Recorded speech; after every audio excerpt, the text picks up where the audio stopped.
Hello जी, कैसे हैं आप लोग? तो एक बहुत ही बेहतरीन सा टॉपिक है जो क्लास 12वीं के मानव जनन में है। बेसिकली ये टॉपिक रिलेटेड है मेंस्ट्रुअल साइकिल से, यानी मासिक चक्र से। अब मासिक चक्र वाला जब चैप्टर आप देखेंगे, ह्यूमन रिप्रोडक्शन में जाएंगे, ह्यूमन रिप्रोडक्शन में भी फीमेल रिप्रोडक्टिव सिस्टम में जाएंगे, तो एनसीईआरटी में एक डायग्राम बना हुआ है और उस डायग्राम से बहुत सारे सवाल पूछे जाते हैं। और बेसिकली मेंस्ट्रुअल साइकिल जब हम पढ़ते हैं तो याद करने के पर्पज से तो हम पढ़ लेते हैं, लेकिन एक्चुअली में समझ नहीं आता। और समझ नहीं आता है तो फिर यहाँ पे समस्या होनी स्टार्ट हो जाती है और उसी डायग्राम से बार बार आपके नीट एग्जामिनेशन में सवाल पूछे गए हैं।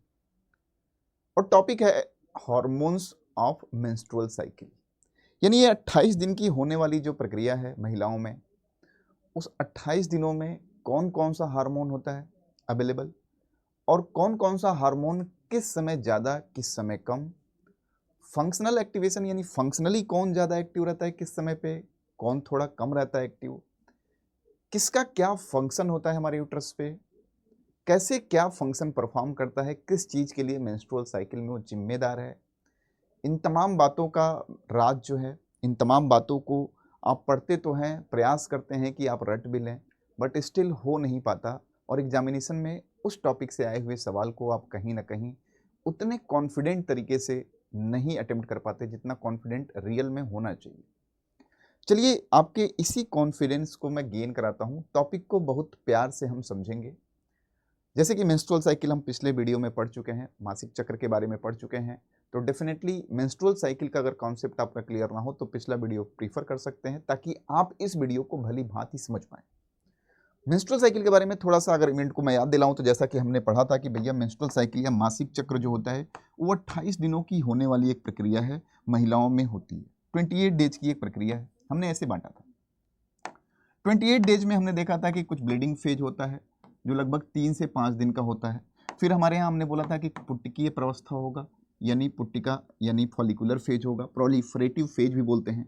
फिर हमारे यहाँ जो मिड अगर 28 दिन का है तो 14वें दिन हम बोलते हैं कि हमारे यहाँ ओवुलेशन होता है।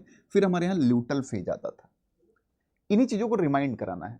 जैसे इसे हम मेंस्ट्रुअल फेज या ब्लीडिंग फेज कहते थे, मेंस्ट्रुअल फेज कहते थे, लाल रंग से ही लिख देता हूँ, मेंस्ट्रुअल फेज, मेंस्ट्रुअल फेज लिखते थे, अच्छी बात है। जो पीला वाला दिखा रहे हैं हम बोलते थे कि मेंस्ट्रुअल फेज जो होता है इसका टाइम जो होता है 3 से 5 दिनों का होता है। ये हमारा फॉलिकुलर फेज या पुट्टिकीय प्रवस्था है, फॉलिकुलर फेज या पुट्टिकीय प्रवस्था, पुट्टिकीय प्रावस्था। और फिर हमारे पास आता है उसके बाद पुट्टिकीय प्रवस्था के खत्म होने के बाद आता था क्या, अंडोत्सर्ग। क्या आता था भैया, अंडोत्सर्ग यानी ओवुलेशन, अंडोत्सर्ग, ओवुलेशन। जब हम एनसीईआरटी की लाइंस पढ़ना चाहते हैं तो हम थोड़ा सा अगर बातों पे ध्यान दें, इसे हम ल्यूटल फेज कहा करते थे क्योंकि अंडोत्सर्ग के बाद ग्राफी पुट्टिका का जो बाकी हिस्सा था वो कार्पस ल्यूटियम बनाता था, तो ल्यूटियल फेज कहते हैं। ये 4 अवस्थाएं हम मेंस्ट्रुअल साइकिल में जिक्र करते थे।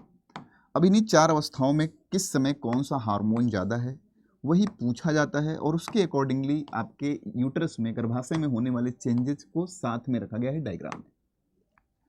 अब याद करिए कि अगर हम हार्मोन्स की बात करें तो कभी भी हम मेंस्ट्रुअल साइकिल जब पढ़ते हैं तो किताबों में तो मेंस्ट्रुअल फेज से दिया हुआ है, लेकिन क्या एग्जैक्टली अगर किसी बच्चे में पहला मेंस्ट्रुएशन हो रहा है, पहली बार मेंस्ट्रुएशन आ रहा है, तो सबसे पहले तो उसके पुट्टिका का ग्रोथ हुआ होगा, जो प्राथमिक पुट्टिका थी वो ग्राफी पुट्टिका तक परिवर्तित हुई होगी।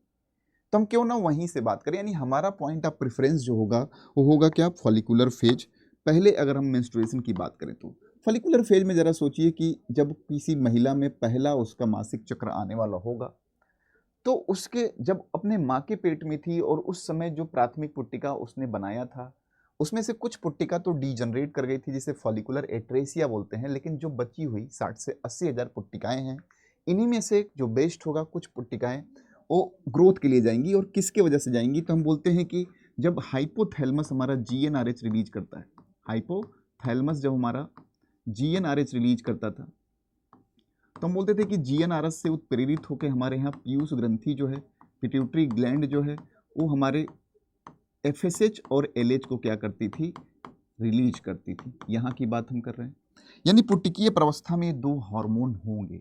शुरुआती दौर में देखें, पुटिकीय प्रावस्था स्टार्ट होने की अवस्था में देखें तो, और इसमें से जो FSH होगा, हम बोलते हैं कि इस समय फंक्शनली ज़्यादा एक्टिव होगा, और ये क्या कराएगा, जो प्राथमिक पुट्टिका है उसमें ग्रोथ कराना स्टार्ट करेगा। ग्रोथ कराते कराते प्राथमिक पुट्टिका द्वितीयक में, द्वितीयक बनेगी तृतीयक में। याद ये भी करिए कि जब आप सेकेंडरी और टर्सरी बोल रहे थे तो टर्सरी पर आते आते आप कहीं ना कहीं थीका बोलने लगते थे।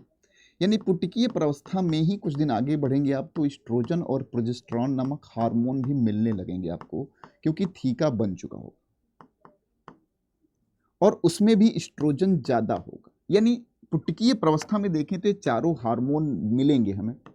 लिटरली देखें तो FSH फंक्शनली ज़्यादा एक्टिव होगा, LH भी होगा फंक्शनली कम एक्टिव होगा, जो होगा अवेलेबल लेकिन फंक्शनली कम एक्टिव होगा। एस्ट्रोजन भी जैसे हमारे यहाँ टर्सरी फॉलिकल बन जाएगा, प्राथमिक पुट्टिका जब ग्राफी पुट्टिका के परिवर्तन अवस्था में आती है, मियोसिस कंप्लीट करती है, तो ऐसा होता है, तो एस्ट्रोजन भी निकलना और प्रोजेस्टेरॉन भी निकलना स्टार्ट हो गया। यानी हमारे यहाँ पुट्टिकीय प्रावस्था में चारों हार्मोन है। फंक्शनल एक्टिवेशन जो है वो किसका ज़्यादा होगा दोस्त, तो फंक्शनली FSH शुरुआत में ज़्यादा हमारा एक्टिव है।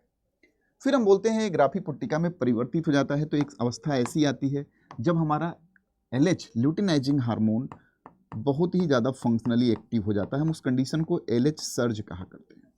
और LH सर्ज यानी LH का कॉन्सेंट्रेशन बढ़ते ही होता क्या है कि ग्राफी पुट्टिका से अंडा रिलीज हो जाता है और इसी को हम अंडोत्सर्ग बोलते हैं।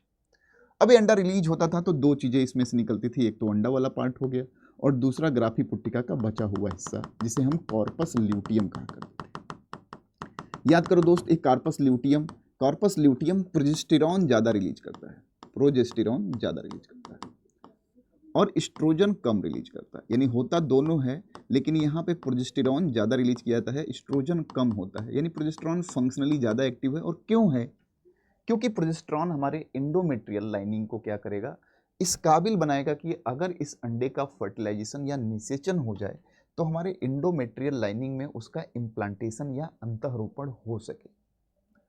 हम देखते हैं कि प्रोजेस्टेरॉन हार्मोन हमारे एंडोमेट्रियल लाइनिंग को बेहतरीन तरीके से प्रिपेयर करता है कि अगर फर्टिलाइजेशन हो जाता है तो निषेचन होने के बाद क्या हो, जब हमारा भ्रूण बन जाए, भ्रूण बनने की शुरुआत हो जाए, तो भ्रूण को न्यूट्रिशन या पोषण दे सके हमारे गर्भाशय की आंतरिक दीवार। चलिए हम बोलते हैं कि फर्टिलाइजेशन हो गया देन गुड, एक कंटिन्यू रहेगा। लेकिन अगर फर्टिलाइजेशन नहीं हुआ यानी निषेचन नहीं हुआ तो हम बोलते हैं कि यही कार्पस ल्यूटियम कॉर्पस एल्बिकेंस में चेंज हो जाता है, कॉर्पस एल्बिकेंस में। और कॉर्पस एल्बिकेंस में जब चेंज होता है तो हम बोलते हैं कि एस्ट्रोजन प्रोजेस्टेरॉन तब भी निकल रहा होता है, लेकिन इस दौरान एस्ट्रोजन ज़्यादा होता है इन कंपैरिजन टू प्रोजेस्टेरॉन। और कहीं ना कहीं इसी वजह से जो हमारे यहाँ तैयारी की गई थी किसकी, कि हम रिसीव कर लेंगे अगर इम्प्लांटेशन होता है, अगर हमारे यहाँ फर्टिलाइजेशन होता है और इम्प्लांटेशन करने की अवस्था आई तो इंडोमेट्रियल लाइनिंग को जिस लेवल का तैयार किया गया था, चूंकि अब निषेचन हुआ ही नहीं तो सारा चीज़ डीजनरेट होना चालू हो जाता है और एस्ट्रोजन के वजह से होता है। यहाँ हार्मोन तो आपको दिखने स्टार्ट हो गए होंगे। FSH LH आपके यहाँ हर बार जो है GnRH के उत्प्रेरण से रिलीज होता है, जो हम बोलते हैं कि हमारे यहाँ जब भी हम मेच्योर होंगे तो वहाँ हो जाएगा, तो वो तो हमेशा बना रहता होगा। यानी इस हर अवस्था में FSH LH होगा।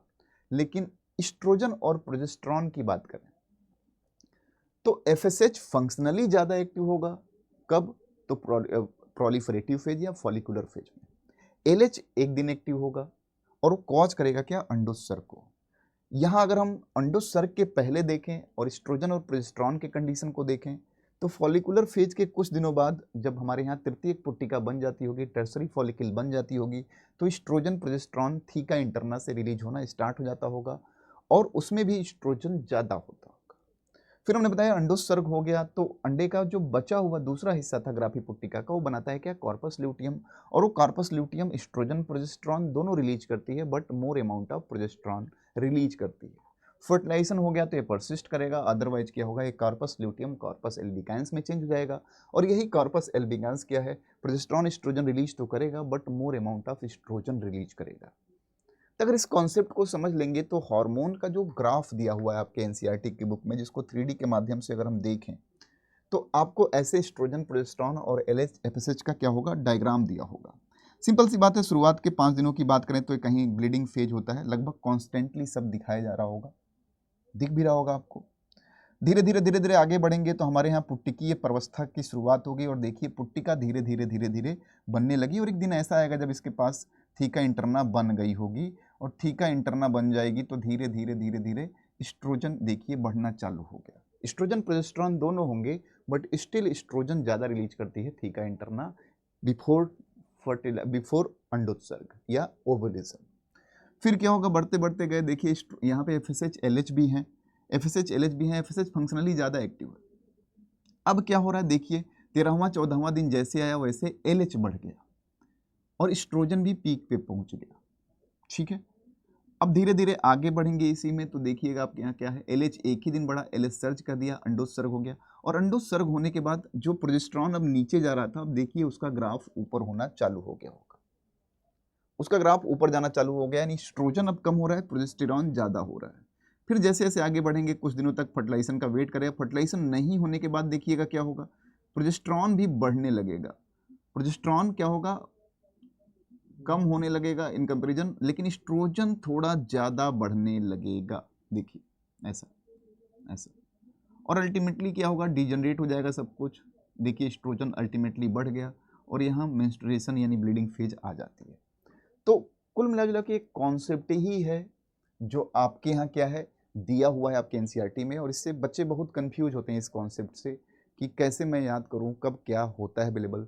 तो उस कॉन्सेप्ट को समझने के लिए पहले तो आपको मासिक चक्र यानी मेंस्ट्रुअल साइकिल के इवेंट को बहुत प्यार से पढ़ना होगा।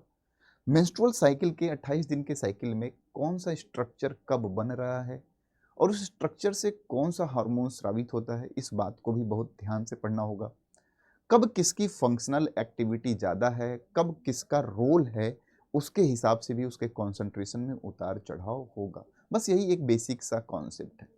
तो कमेंट बॉक्स में ऐसा ज़रूर कमेंट करिएगा कि आपको ऐसे कौन से ऐसे टॉपिक हैं बायोलॉजी के जो आपको बहुत परेशान करते हैं, और अगर कमेंट बॉक्स में टाइप करेंगे आप तो हो सकता हो कि कुछ वीडियोस तो आपको पहले से ही मैं बना के डाल दिया हूँ, लेकिन अगला जो कमेंट बॉक्स में आप डालेंगे वीडियो कि भाई सर मुझे ये समस्या हो रही है, मुझे ये प्रॉब्लम हो रही है इस टॉपिक में, I will definitely record that video for you. Thank you, bye bye.